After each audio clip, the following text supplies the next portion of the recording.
Okay, what's up interlopers, welcome back to No Man's Sky. We are on the experimental branch, and as I have promised in the previous video, we are going to test some of the new features which I am really excited about. And I'm going to start off with the exocraft itself, but I don't have a base, so we will have to build that one up really quickly. So I'm just gonna place this down, and it's going to be put like right around here. Doesn't have to be anything, you know, special or anything.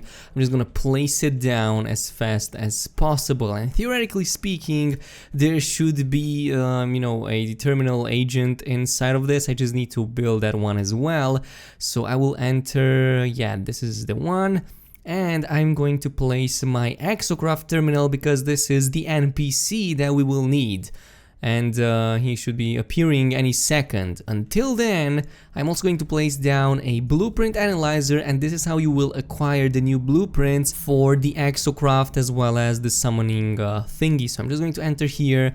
This is the blueprint analyzer itself.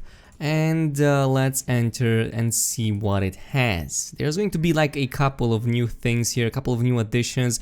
We first have the exocraft summoning station. If you checked the previous video or the patch notes themselves, this is basically, as you can see on the screen, the thing that lets you summon any exocraft on the planet you place it upon. It doesn't matter how far away you are, it's just going to be there. So pretty cool stuff. We also bought the new geobay, so I'm going to set all of that up, and I'm going to start off with this little thing because it looks so freaking awesome in my opinion. I think you can even place these on top of buildings. It just doesn't work for me for some reason, but yeah, I'm going to place this one down, and then we have the brand new exocraft, and here it is, the new bike or pilgrim, and it looks freaking awesome. I mean, just amazing. It even has some very awesome suspensions, and it's pretty freaking cool. I'm going to take it for a spin just so you can see how it behaves, and it's nice. I'm not really sure honestly exactly what, you know, scenario it should fit,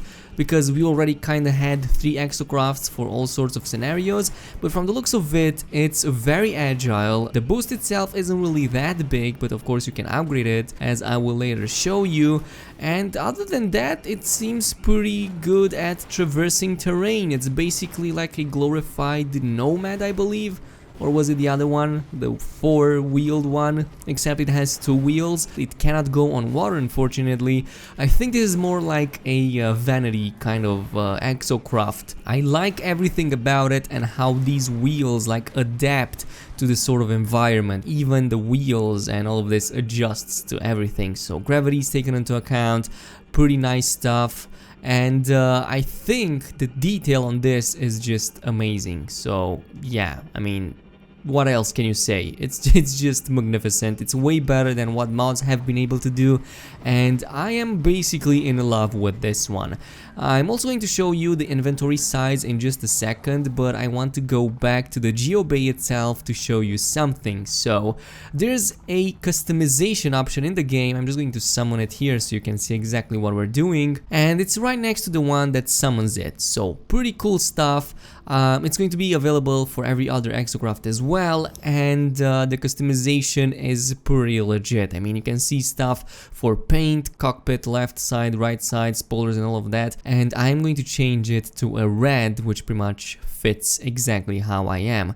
Decals are pretty numerous. If you choose one, there's none, but there are like various numbers as well as various signs and all of that. And I think my favorite one thus far is the booster customization. I mean, you can change it however you want. Like, this is the accent color, which pretty much means it's like this should be the primary color. The second one should definitely be the primary color because it affects the color the most.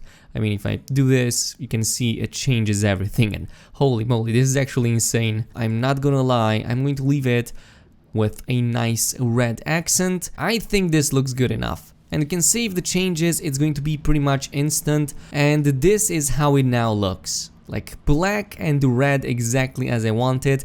Not too many customization options for, you know, obvious reasons. I mean, you cannot change parts, you cannot add stuff to it, you can only like do decals and coloring, but that is enough in my opinion. That is sufficient in, like, you know, a first phase. and I would definitely love to see something like this for like our ships as well. I mean, I have my ship in the background over here, and you can see it looks pretty decent. I really like this ship, I like everything about it, it behaves very well, and I am in love with the backside. The only drawback, might I say, is that this here, the midsection, cannot be changed because, you know, it's pretty much a different color, like a grayish kind of color. Pretty annoying because I wanted my ship to be fully red. So unfortunately I couldn't find a different model, so I was kind of stuck with that. But if we get something similar to the ships as we have with these exocrafts, man, we're in for some really awesome changes. I'm not gonna lie, it would be absolutely massive. I would love that, in fact. And I'm even gonna enter the inventory itself so you can see what upgrades we have. Like, we have a drift suspension, which increases forward grip by 200% and angular grip by minus 34%. We're gonna test these out in creative mode in just a second because I don't really have all of the materials all the time. Next on, we have grip boost suspension, which is you know, something a little bit different. I mean, they all do suspension, but they all provide different stats, and these will stack on top of the modules, which I will show you in just a second. We have like minus 50% forward grip and 110% angular grip. I'm pretty sure that if you combine these too much, they will negate each other, because some provide minus bonuses while others provide plus bonuses. So these three together are a no-go. But other than that, you can pretty much stack everything. I mean, you can craft an X-craft mounted cannon. I'm pretty sure there's an option for the mining laser as well, which I have heard it has been quite buffed. We're gonna test that out in just a second. And these are about all of the available upgrades that I have for my particular exocraft, but luckily enough there is more to it, just like how it is to, for example, your multi-tool, your ship and all of that. And you have to visit your exocraft technician. In my case, I have completed all of the story missions and he is available to me. And yeah, there you go, purchase exocraft upgrades. And as you can see, just like the NPCs on Space Station, they can vary from, you know, different classes like C, B, A, S, like they all have different stats, but I'm mostly going to look at the S class. So this one increases fuel efficiency, top speed, I'm gonna buy it. We also have this one, boost tank capacity.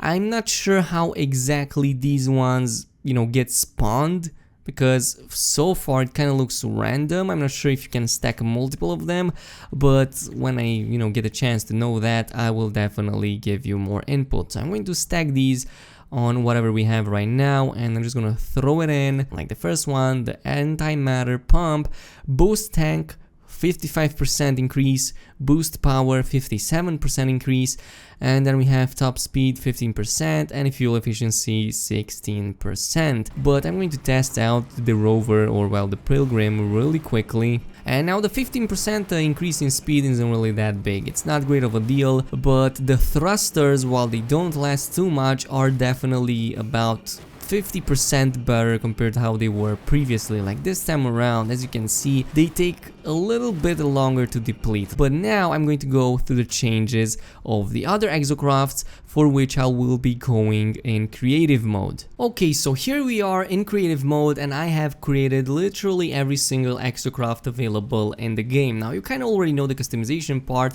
but I will start with the actual, you know, upgrades that you can apply to them. So I'm going to start with the first one, and I've already told you that each of these like do different sorts of things. Like in the case of the thrusters themselves, they all add different, you know, stats. Like for example, the grip boost suspension, you can install this if you want to have a better sharp turns.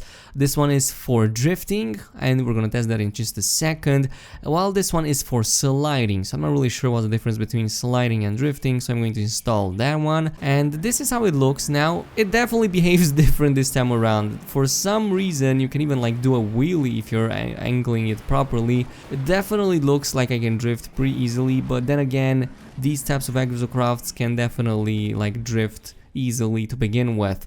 So I'm gonna delete that, and let's see how it is different, for example, turning sharply. Really curious, and yeah, it definitely is different. There is definitely a huge difference. So instead of drifting when you're taking a sharp turn, now it actually just takes the turn. Okay, yeah, that now I get it. So there is indeed a very big difference when you're doing this, but you have to like test it for yourself because it just doesn't make it justice the way I show it on the screen. Finally, we have sliding, so I'm curious.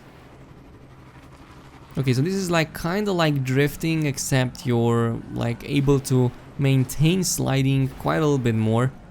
But I'm not seeing a huge difference compared to, let's say, the drifting.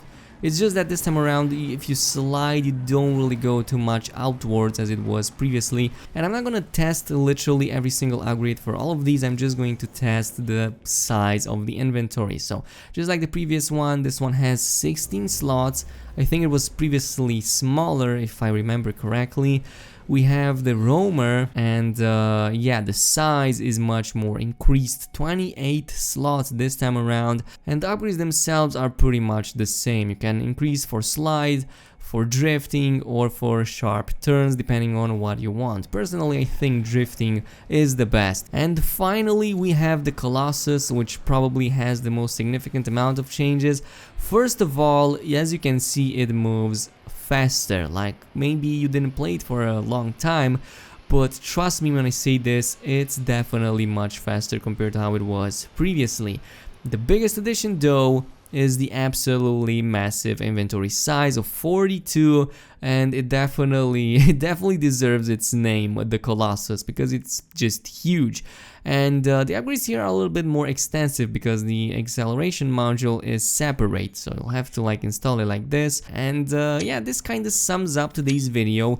These were all the available exocrafts. They are definitely a bunch. I really like everything that has been done with this update. It looks just magnificent, and yeah, customization is slowly but steadily making an appearance in No Man's Sky, and soon enough we will have our ships doing the same thing as well. So I cannot wait for this one. I hope you guys are just as excited as I am for the future of No Man's Sky. And if you enjoyed this video, a like and a subscribe would be super appreciated. Also, subscribe to the channel if you didn't already. I'm going to continue to cover No Man's Sky because it's such an amazing game, and I will see you guys in the next one. So peace out.